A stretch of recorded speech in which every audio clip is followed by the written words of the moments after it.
retrouve aujourd'hui pour parler de mes lectures de décembre avec un petit peu de retard. Si vous vous souvenez bien, en janvier, j'ai été malade. Et résultat des courses, j'ai pas pu filmer cette vidéo. Du coup, je la rattrape tout simplement. Et alors, accrochez-vous parce qu'il va y avoir pas mal de bouquins à présenter. Et on commence tout de suite par les graphiques. Et on va même commencer avec Je suis tombée dans un jeu de harem inversé de Yoga et Inouï aux éditions Sikou Michel Lafon. Et donc on va suivre notre héroïne, elle là, qui se retrouve dans un jeu de harem inversé. En gros, c'est un petit peu la cata parce qu'elle n'est pas vraiment aimée. Elle incarne le rôle de la princesse terrifiante et résultat des courses, personne ne l'aime. Et si jamais trop de monde ne l'aime pas, elle meurt, tout simplement. Mais elle doit se faire aimer pour pouvoir tout simplement gagner et potentiellement sortir de ce jeu parce qu'elle ne sait pas du tout comment elle est arrivée. Je vous montre un petit peu les graphiques que vous voyez, comment c'est à l'intérieur. Voilà, une autre page, ça reste assez clair et en même temps, y a quand même pas mal de rouge et tout ça. Forcément, hein, l'héroïne ayant les cheveux roux, rouges, c'est pas très étonnant que ce soit la couleur dominante. Perso, j'ai beaucoup aimé, j'ai fini le tome 1 en me disant mais où est le tome 2, pourquoi je ne l'ai pas? Je ne l'ai toujours pas acheté parce que j'ai beaucoup trop de graphiques à lire à la maison et que j'essaye d'être un tout petit peu raisonnable, mais c'est compliqué. Mais j'ai beaucoup aimé aussi bien le style graphique que l'histoire où la princesse va devoir faire des choix, mais en même temps elle apprend des choses qu'elle ne devrait pas apprendre en tant que personnage. La magie de l'informatique, nous dirons, où il semblerait qu'il y ait des bugs et qu'elle apprenne les choses de son ennemi. Donc voilà, c'est très sympa, il y a une belle quête derrière et j'ai hâte d'en apprendre un petit peu plus sur tous ces personnages masculins. Un joli livre qu'on m'avait acheté à Noël dernier, il s'agit des sorcières de Benjamin Lacombe et Cécile Roumigouillère chez Albin Michel Jeunesse. Alors comme toujours, hein, c'est un Lacombe, donc c'est juste super beau. Je vais essayer de tourner un petit peu les pages pour vous montrer. Voilà, on a des super belles illustrations avec pas mal de texte. J'aime beaucoup, beaucoup. Et ce qui est assez drôle, c'est qu'il y a des moments, voilà, là on est avec notre personnage qu'on va suivre. Et si vous voyez bien, quand on tourne les pages, à des moments, hop, on se retrouve à lire dans l'autre sens. Et ça, j'avoue que c'était bien sympa, c'était original. J'ai bien aimé plutôt ce livre, mais j'avoue que c'est clairement l'objet livre et le plaisir des illustrations qui font le bonheur de le lire, parce que dedans on n'apprend pas forcément grand chose. C'était sympa. Est-ce que ça vaut la hype qu'il y a eu dessus? Je ne pense pas. Une BD que j'ai adorée, que je me suis achetée au SLPJ, que j'ai lu tout de suite et dont je me suis acheté le tome 2 dans la foulée aussi au SLPJ. Il s'agit du tome 1 d'Equinox, à savoir Cheval de Lune, d'Aurélie Wallenstein et d'Aurora Gate, aux éditions Dracou. Alors on va suivre ces jeunes demoiselles qui ont la capacité de se transformer en chevaux au moment de la pleine lune. Et va y avoir un petit souci, c'est que la lune va littéralement éclater et qu'elles vont devoir essayer de faire en sorte de rétablir un peu tout. C'est un chaos monstrueux, ça se finit sur un cliffhanger qui a fait que j'ai acheté le tome 2, que j'ai toujours pas lu, mais je l'ai acheté. Désolée si c'est un petit peu bouché, mais c'était pas droit et ça me perturbait. Du coup, j'ai acheté le tome 2 que j'ai toujours pas lu, mais au moins il est dans ma palle. Mais sachez que si vous lisez ce tome 1, prévoyez le tome 2 dans la foulée. Si vous êtes comme moi à vouloir savoir ce qui se passe, parce que la fin, et que je vous montre, voilà. On a les 4 demoiselles là, et on a leur version équidée. Et j'avoue que le trait graphique est très très sympa. Relativement chargé quand même, hein, l'air de rien. Parce que voilà, ça c'est la page d'après, je ne vais pas forcément aller beaucoup plus loin, mais on voit quand même que c'est chargé, il y a du détail, il y a plein de choses, et j'aime beaucoup personnellement. Passons à un service presse dont j'ai déjà parlé sur Insta et TikTok. Il s'agit de Résistance Queer d'Antoine Hidier et Pochep aux éditions Delcourt. Alors nous sommes clairement sur l'histoire LGBTQIA+. On apprend énormément de choses, on apprend comment les identités LGBTQIA+, ont pu se construire aussi bien au niveau des appellations qu'au niveau de comment ils ont fait pour récupérer une partie de leurs appellations qui étaient utilisées à la base contre eux et qui au final aujourd'hui les définit alors qu'à la base c'était vraiment une insulte. J'ai beaucoup aimé, c'était énormément riche d'informations, d'histoires. Enfin voilà, c'était juste super chouette. Si vous l'avez pas encore découvert, ben, n'hésitez pas soit à aller en médiathèque pour voir s'il y est, sinon ben, vous le procurez, soit neuf, soit d'occasion, c'est vous qui voyez. Mais vraiment, si vous voulez en apprendre plus, cette BD est faite pour ça. Et autre bande dessinée que j'ai reçue en service presse et que j'ai lue, et pour le coup, ça faisait un moment que je l'avais en service presse, mais je l'avais littéralement perdu. En fait, il s'était retrouvé sur mon téléphone, sauf que je n'arrivais pas à le retrouver sur le téléphone, ce qui est vraiment très dommage. Et quand j'ai eu mon iPad, j'ai synchronisé mon iPad avec les données de mon iPhone, et ben là, pouf, je l'ai retrouvé dans mes dossiers. Me demandez pas comment, je sais pas ce qui s'est passé. Mais toujours est-il que j'ai pu lire le tome 1 de Grand Louis, à savoir Le Marcassin de Louis de la Taille, aux éditions Dupuis.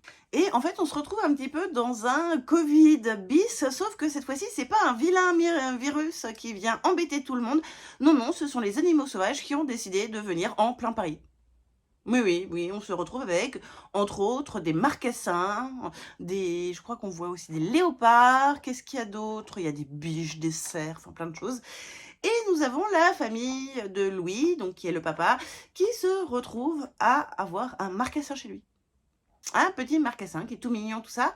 Mais comment vous dire que le marcassin a strictement rien à faire là et que en plus les autorités ont décidé de le récupérer, ce que la famille veut pas forcément. Mais le marcassin en ville, dans son appart, ça le fait pas. Et puis vous vous en souvenez, pendant le Covid, on n'avait pas le droit de sortir, c'est ce qui leur arrive à nouveau. Et qu'est-ce qu'ils vont faire? Ils vont faire comme tous ceux qui ont pu le faire pendant le Covid, à savoir fuir à la campagne et aller chez leur tante. Et alors là, le voyage en train est magnifique. Je vais pas forcément vous en dire plus, parce que là, je vous ai déjà raconté plus de la moitié de la BD. Mais il y a quand même des moments qui sont bien rigolos, et voilà, c'était juste super sympa. J'ai passé un bon moment. Est-ce que je lirai la suite? Je vois pas forcément pourquoi il y aurait une suite à voir. Je vais quand même zioter, voir si un jour elle sort. Mais voilà, ça a fait son job. J'ai passé un bon moment et c'était l'important. Passons maintenant au roman. Et vous avez peut-être vu qu'entre-temps, il y en a un qui a disparu de là parce que j'ai lu le tome 2 de Steam Seller d'Ellie S. Green. Et oui, je sors ma version collector, même si je l'ai écouté en audio parce que, ben, tout simplement, la beauté du livre. Voilà, j'avais envie de le montrer, j'en suis fière de ce bouquet. Il est trop joli et je suis trop contente de l'avoir. Et donc, on est toujours au sein de l'héliotrope qui fait son bonhomme de chemin. Et pour ceux qui n'ont pas suivi le tome 1, on va suivre une jeune fille qui se retrouve embarquée dans l'héliotrope, qui est un bateau volant même de pirates, et qui se retrouve à avoir un petit peu des pouvoirs spéciaux dans un univers où la magie n'est pas forcément bien vue, puisque les alchimistes ont tous été détruits. Donc vous imaginez bien, c'est pas forcément la panacée de se retrouver avec des pouvoirs, et entre autres, il semblerait qu'elle voit l'avenir, ce qui est très bien pour les pirates de l'héliotrope, parce que ils sont très contents, mais ça va pas forcément se passer comme prévu, et je vous laisse découvrir. Franchement, c'est Adélaïde Poulard, en plus, qui fait les voix en version audio, et c'est juste magique. J'adore cette narratrice. Franchement, à chaque fois que je vois un livre qu'elle a narré, je suis mais alors conquise de l'écouter. C'est vraiment un pur bonheur. Et Steam Seller ne fait pas défaut à ce plaisir d'écouter Adélaïde Poulard, qui sait très bien incarner tous les personnages. Et voilà, je vous en dis pas plus, mais allez le découvrir. C'est vraiment un petit bébé de chez Gulfstream. Voilà, allez-y, allez-y, allez-y. Autre roman que j'ai lu toujours en fantasy le mois dernier et en service de presse également. Il s'agit du tome 1 d'une cour de lumière et de ténèbres, à savoir Une couronne de lumière de Lindsay Hall aux éditions Alter Real. Alors, on va suivre Sia qui est une jeune femme qui mène sa vie d'humaine de façon complètement classique. Sauf que du jour au lendemain, elle se retrouve à être embarquée par le roi des Fae. Ouais, le roi des Fae vient la chercher dans le bar où elle est. Bon, bar un petit peu bizarre, somme toute, l'attrape, la fout sur son épaule et l'embarque simplement parce qu'il y a un prophète qui a dit qu'il fallait qu'elle soit là pour le tournoi qui désignera tout simplement sa future reine. Mais fallait qu'elle soit là, absolument.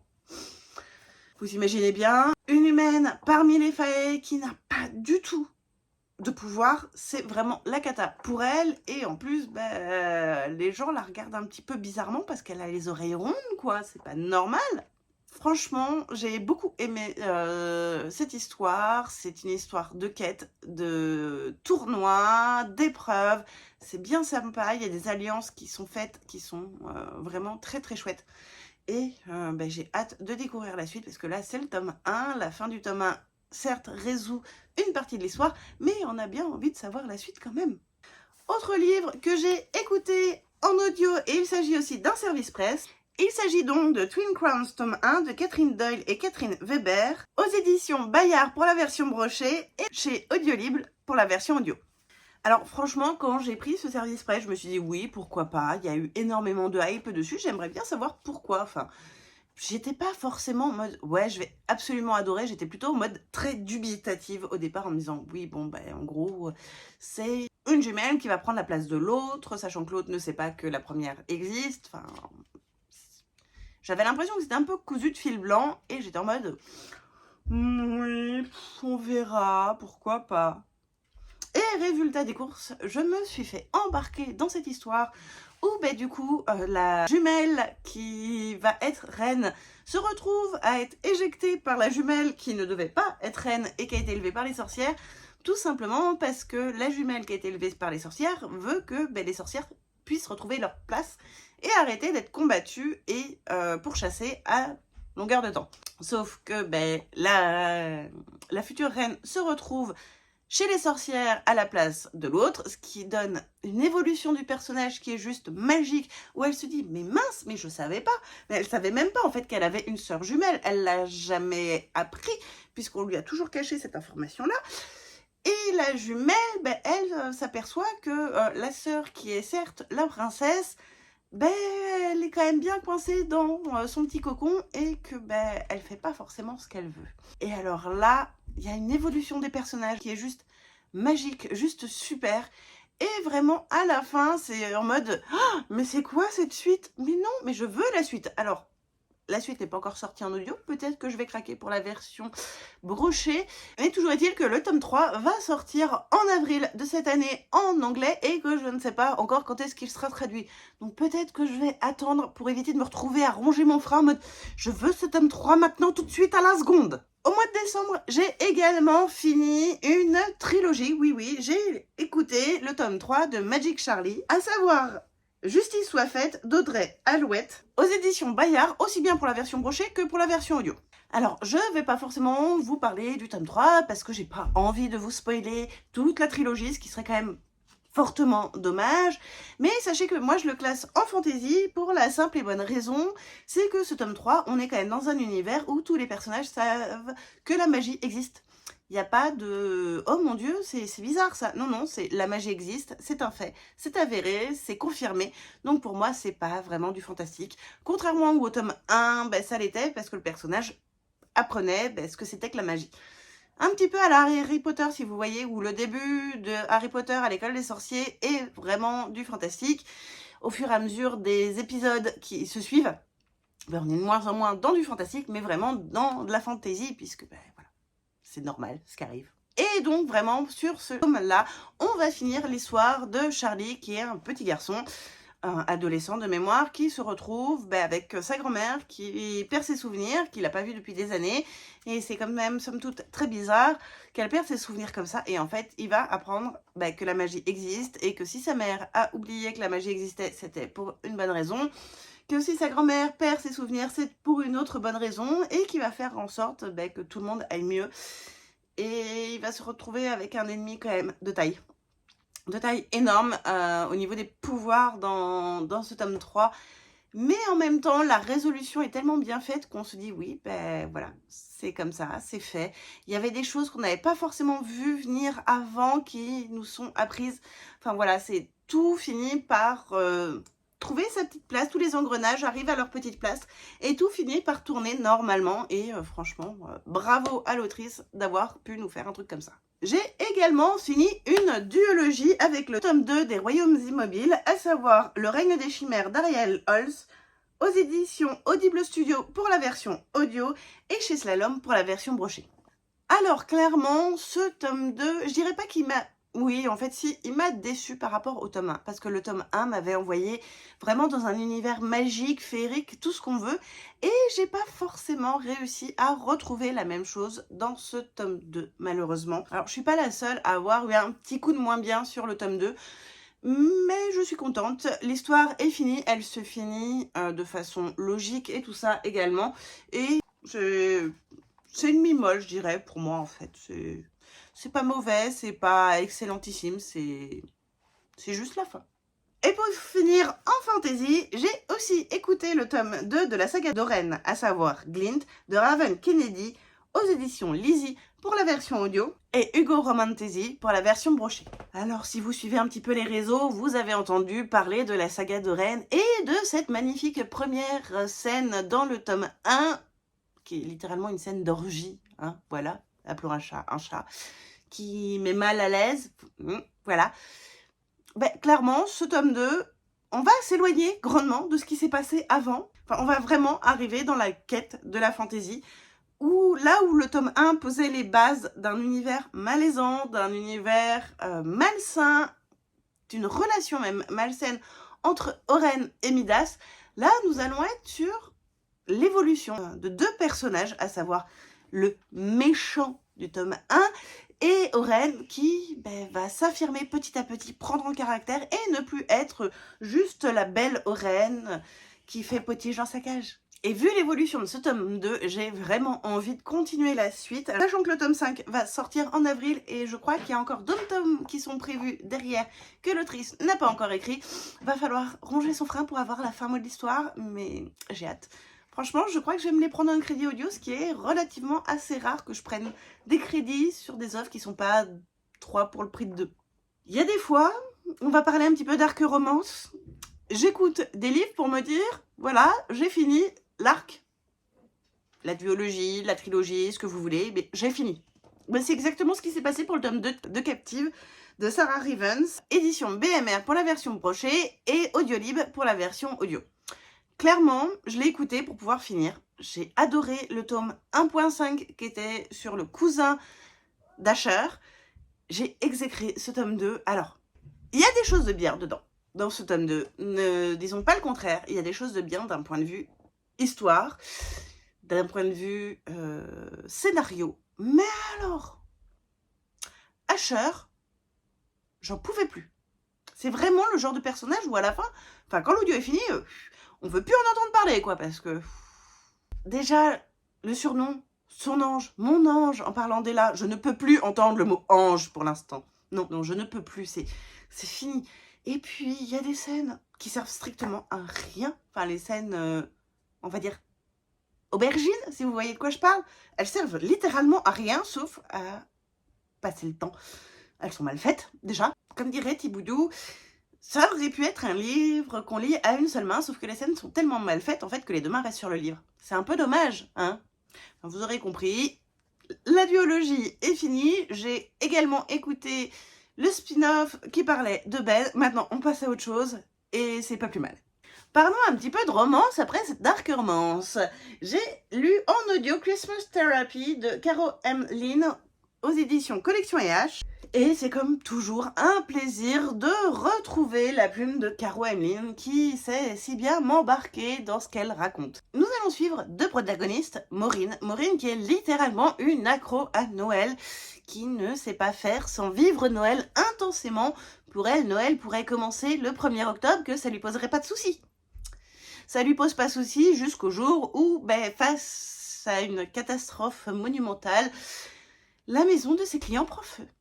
Oui, littéralement prend feu. Résultat des courses, en règlement à l'amiable, elle doit suivre une thérapie pour se désensibiliser à Noël et décrocher un petit peu de tout ça. Sauf qu'elle va y retrouver Logan. Logan qui lui est son opposé. C'est-à-dire que autant elle vénère Noël, autant lui exècre Noël. C'est assez explosif comme première rencontre. Forcément, durant la thérapie, il va y avoir des duos qui vont être faits. Forcément, ça va être un duo d'une personne accro à Noël avec une personne qui exècre Noël. Résultat des courses, Maureen et Logan se retrouvent tous les deux ensemble. Et on va apprendre pourquoi Logan déteste Noël, ce qui va mettre Maureen dans un état monumentalement folle d'excitation, puisque, voilà, c'est un petit peu son idole qui a fait en sorte que Logan exècre Noël. C'est quand même dommage, hein. Bon, vous en doutez, c'est une romance, ça va finir par y avoir le rapprochement tant attendu. Mais en attendant, à chaque fois qu'il se passe des catastrophes ou des non-dits, j'ai beaucoup aimé. Je me suis marrée. Et voilà, c'est exactement ce que j'attends dans un livre de Caro Emeline. C'est savoir nous faire rire, nous faire en mode, on lit, on est comme ça en mode, oh non, oh mon Dieu, mais si, oh, il l'a fait, oh non, mais les... Voilà, vous voyez, à moitié caché, comme quand on regarde une comédie de Noël, où on est planqué derrière son coussin, avec les doigts comme ça pour se dire, oh, mais non, je ne verrai pas, non, je ne regarderai pas. Mais en fait, ici, tu vois tout. T'es juste caché, quoi. Mais tu vois tout. Voilà. Donc, si vous ne connaissez pas encore la plume de Caro Emeline, n'hésitez pas à la découvrir. C'est vraiment un petit sucre d'orge. Autre duologie en romance que j'ai fini cette fois-ci, il s'agit du tome 2 de la saga Jamais plus, à savoir À tout jamais de Colleen Hoover, aux éditions Lizzie pour la version audio et Hugo New Romance pour la version brochée. Alors clairement, je trouvais que Jamais plus se suffisait à lui-même, mais l'autrice avait décidé de sortir un deuxième tome vraiment en mode fanservice. Et clairement, soyons honnêtes, c'est un deuxième tome en mode fanservice. C'est-à-dire que le but du jeu, c'est de faire plaisir aux fans et pas forcément avoir un grand intérêt par rapport à l'histoire du premier tome. Est-ce qu'en tant que tel, c'est dommage? Non, parce que j'ai quand même passé un bon moment, même si j'aurais pu m'en passer. J'ai passé un bon moment avec les deux protagonistes et au final, on apprend des petites choses qui sont bien sympas. Mais alors comment vous dire que l'ex-mari de notre protagoniste principal me sort toujours autant par les yeux? Forcément, si je finis des sagas d'un côté, ben j'en commence d'autres. Et j'ai commencé la saga Twisted avec le tome 1, à savoir Twisted Love d'Anna Wong, aux éditions Lizzie pour la version audio et Hugo New Romance pour la version brochée. Alors, à savoir que chaque tome de la saga est relativement indépendant et même si on va retrouver au fur et à mesure des tomes, des personnages qu'on a déjà vus avant, donc dans le tome 2, on va croiser des personnages qu'on a vus dans le tome 1 et inversement parce que dans le tome 2, on va suivre une des meilleures amies de la protagoniste du tome 1. Ils se lisent de façon relativement indépendante. Attention néanmoins, le début du tome 2, je préfère vous dire, spoil complètement la fin du tome 1. Voilà. Et dans ce tome 1, on va suivre Ava qui est une jeune demoiselle assez proche de son frère, sauf que son frère va se retrouver à déménager pour une mission humanitaire, puisqu'il est médecin. Et son grand frère va demander à Alex, son meilleur ami, de prendre son relais pour surveiller Ava, qui apparemment est une Miss Catastrophe et surtout une Miss à je me fous dans les pires emmerdes possibles et imaginables. Sauf que Alex est quelqu'un de calculateur, quelqu'un de très froid à la base, quelqu'un de très hautain, très sûr de lui, très imbu de lui-même, je dirais même. Enfin, en gros, comment vous le dire de façon polie? Ouais, et il connaît sa valeur, quoi. Sauf que Ava va un petit peu le mettre en déroute parce que Ava va réussir à percer toutes ces murailles littéralement qu'il a su ériger autour de lui et Ava va aller petit à petit casser tout ça et forcément la romance va commencer à s'installer. Attention, la romance est assez spéciale, elle n'est pas à lire par tout le monde. Nous sommes clairement sur une romance presque BDSM, je dirais. Donc attention à vous, si vous êtes plutôt sensible sur ce genre de sujet, ne lisez pas la saga Twisted, puisque le tome 2 est à peu près sur la même veine. Mais toujours est-il que la fin du tome 1, je ne l'avais pas vu venir, la résolution de cette romance, outre le fait qu'ils allaient finir ensemble, j'avais pas vu venir tout le reste autour, et que je me suis fait piéger comme une bleue, littéralement, et ça, j'adore. J'adore qu'on arrive à me piéger, et que je me dise « Oh, mais je l'avais pas vu venir !» Et dernière romance de Noël dont vous avez dû, je pense, entendre parler partout sur les réseaux puisque ça a été la plus grande lecture commune de décembre 2023 et même peut-être de tous les temps. Il s'agit de la romance calendrier de l'Avent de Sophie Jomain, à savoir Un cœur pour Noël aux éditions Ozu. Alors, nous allons suivre une jeune fille qui s'est fait opérer du cœur parce qu'elle avait une maladie cardiaque. Et ça fait déjà 2-3 ans, quelque chose comme ça, qu'elle a été opérée. Et elle décide enfin, pour Noël, d'aller voir son papa parce que ses parents sont séparés.